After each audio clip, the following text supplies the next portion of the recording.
It's Friday afternoon. It's about 1:20 ish. Um, and I have my friend, It Is What It Is, Lewis, on live on his YouTube channel, getting the burpees in. He's doing Navy SEALs today. Looking good as always. Getting the reps in.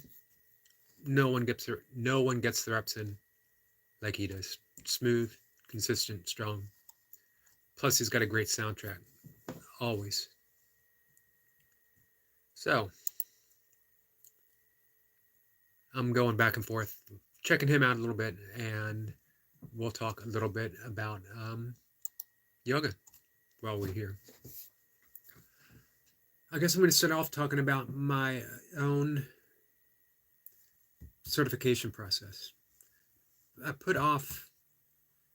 taken yoga courses and yoga philosophy, um, and of course, I'm a certified meditation teacher, a certified breath coach. All of those are part of the 8 limbs of yoga.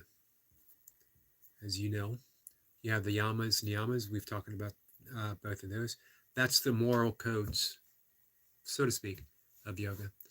And then we have pranayama, which is breath work.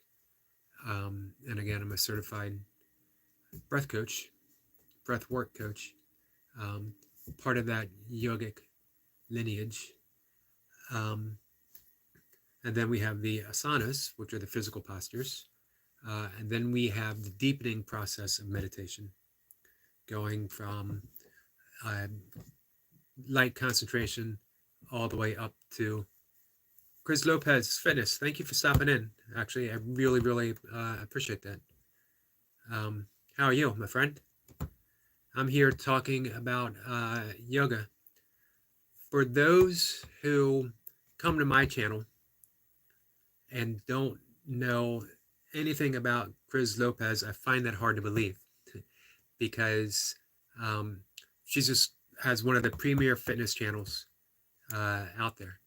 And it would be hard for me to imagine somebody coming to view any of the things that I say, any of the things that I do, and not be aware of all that she puts out there, all the good stuff, and the amount of people that she helps.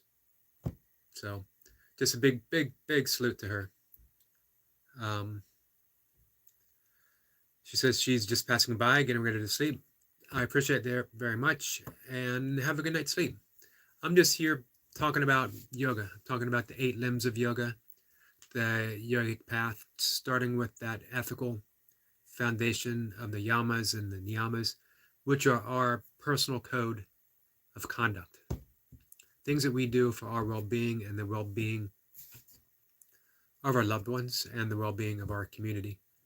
And then again, we have pranayama with the breath work, asanas, which are the physical postures, and then the meditation path is laid out from concentration all the way to bliss, samadhi, deep absorption into the very essence of self.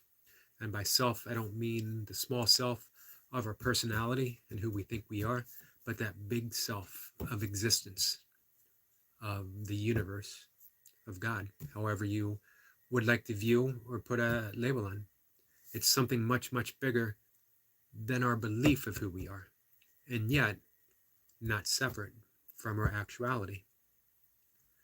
So again, I'm a breath coach, and I've taken yogic philosophy and psychology classes, as well as being a certified meditation teacher. I've put off doing the asana certification, yoga teacher certification. And I've mentioned this before, because I don't want to be a yoga instructor. I don't want to go to a studio. I don't want yoga to be my 9-to-5 job. I just want to talk about it. I want to express, I used this term earlier in a different video, express my own exploration of yoga. So that's what I do. Doesn't mean I don't want to make a living doing it, but I want to do it on the true path of yoga, which is teaching all of it. So after working my way through the breath work, working my way with the yamas and the niyamas, and the meditation, it was time to get my teaching certification for the asanas. Um, I've practiced it for decades. I practiced it before I was committed to meditation, before I was committed to breath work. But now my practice is deepened to the point that I really want to share the entire path of yoga, and that includes um, the asanas. And for me, it seemed to have to be Hatha yoga. I was a long time practitioner of Bikram yoga. Loved it. You really get addicted to that heat. It's an awesome workout. And of course, Bikram himself claims it's true yoga. But it is a branch of asana yoga. It's not the full yogic path, despite what Bikram might have to say. And it seems that Bikram himself, not to speak ill of anyone, but it seems that Bikram himself failed to live up to the yogic expectation of the yamas and the niyamas. Sad to say.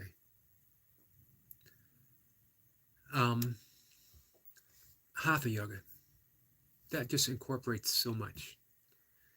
And I've had better workouts, but I'm not doing it for a workout. It's great for fitness. It's even better for your health. It's a deep process of fully holding a posture for a certain length of time. Not always for a great length of time, but for a certain length of time. Using the breath properly, starting the class with, or your practice with pranayama, having some chanting thrown in, using the mudras, which are body gestures, pranayama mudra, and then again we do a posture, hold it for a certain amount of time, sometimes doing a series of postures, holding it for a certain amount of time, and then you enter a posture of deep relaxation, savasana, corpse pose, or child's pose, or the crocodile pose, where you're on your belly with your head to the side. It just allows the posture, the original posture that you were holding before, to really sink in. Again, it's just wonderful for your health.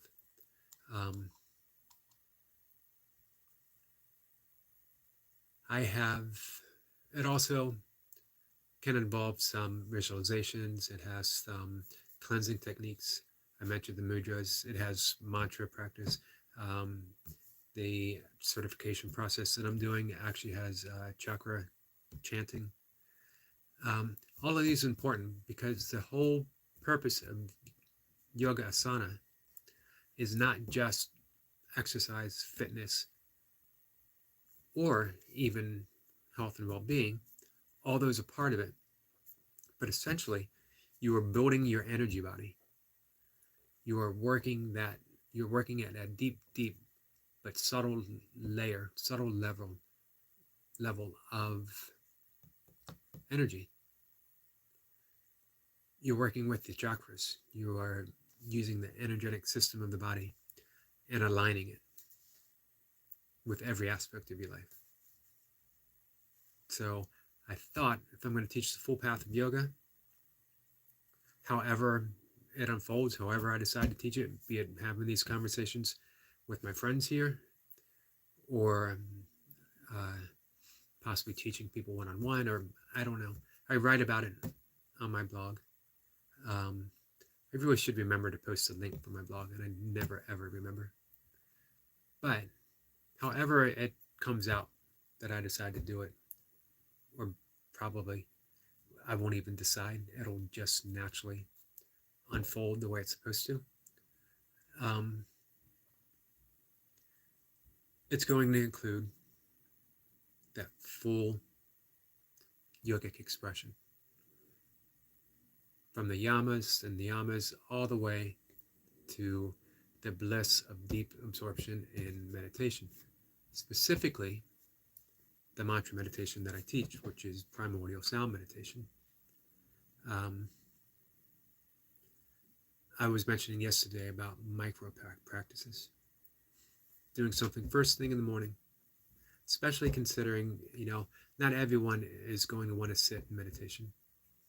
I think everyone should, not everyone has to, and not everyone is actually meant to.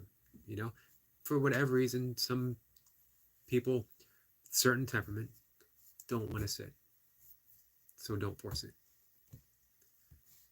Get that meditation practice in by doing the asanas, by doing the chanting, and then letting that whole stretch of time that you devote to a morning practice work in that deep level.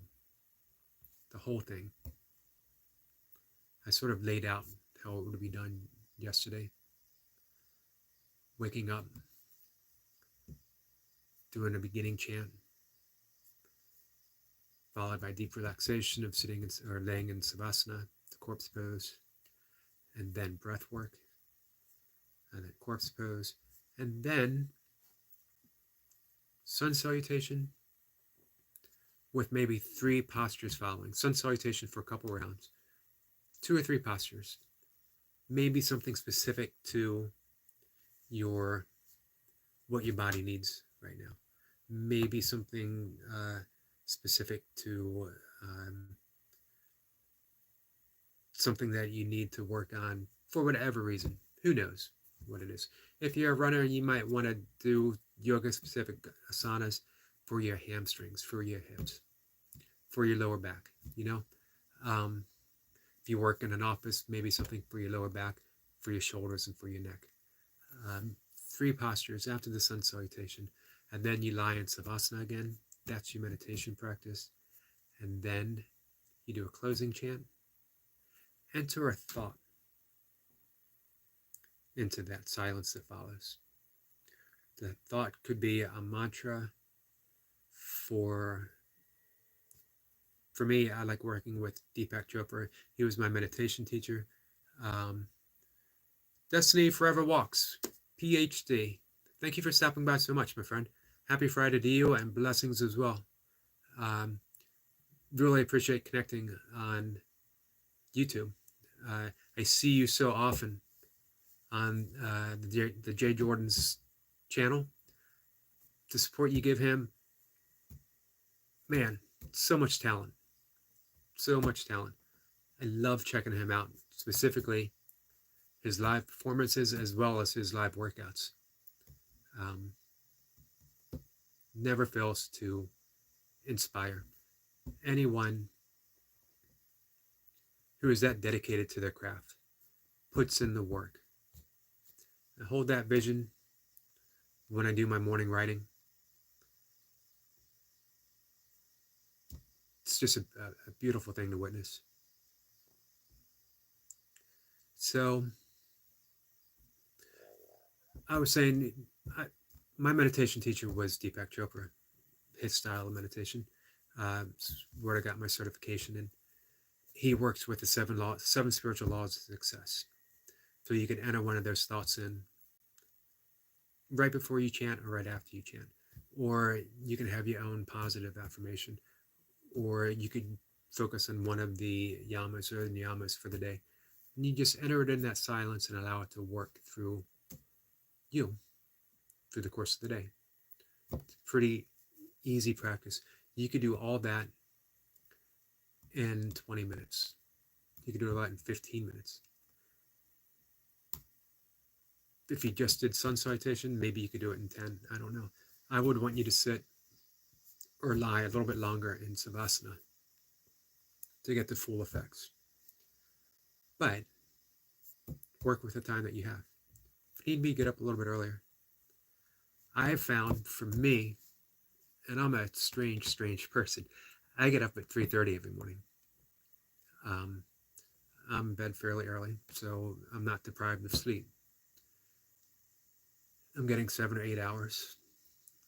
But I am more and more, I'm drawn to get up that early, to meditate in the quietest part of the day, to feel that soul connection with the universe you only get in the morning when everything is waking up, well before the sun's up. I get my meditation in, I get my first yoga practice in for the day. I sit and write afterwards. I have my 1 cup of coffee. And then I'm outside getting in nature. Early morning when nature just seems so innocent. So everything is just beginning. Plus, as I keep mentioning, for health reasons, you want that first light to hit the eyes.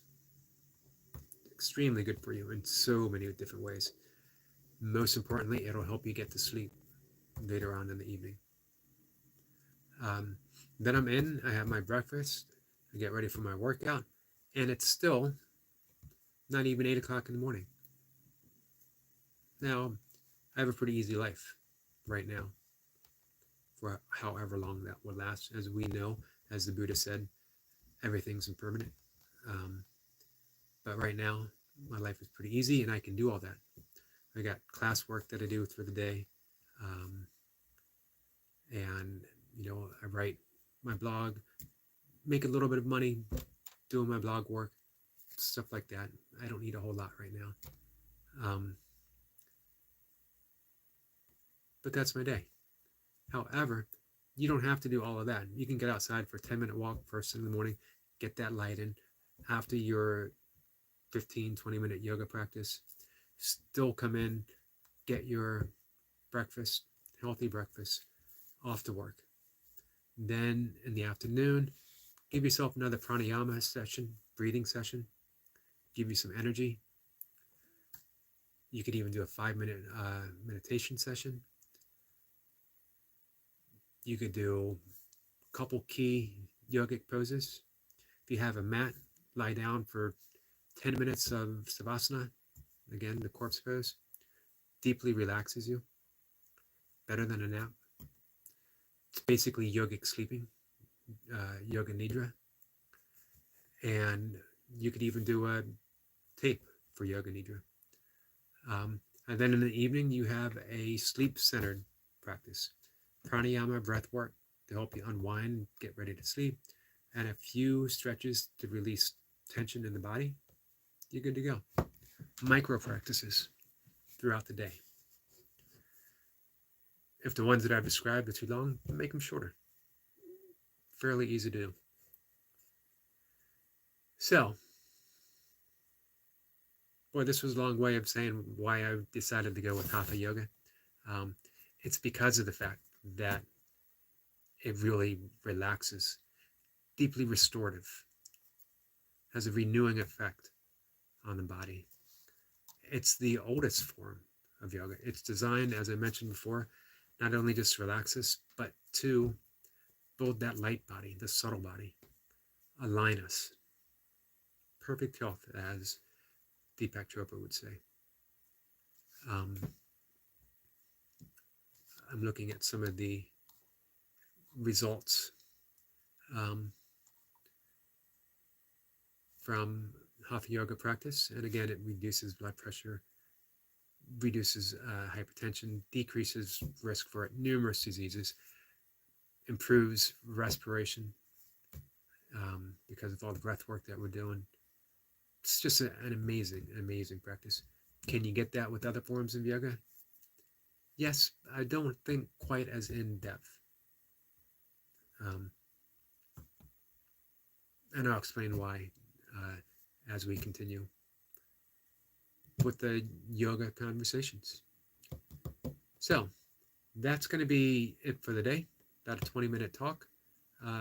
More than enough. Hopefully I put some ideas of yoga, planted a seed. If anyone has questions, always feel free to leave a comment, leave a question in the comment section. Let me know if there's something specific you want to talk about. And I do mean you want to talk about. Again, I'm not really a teacher of anything. Just sharing things back and forth. You and I, conversation, and hopefully a youthful conversation. We'll see.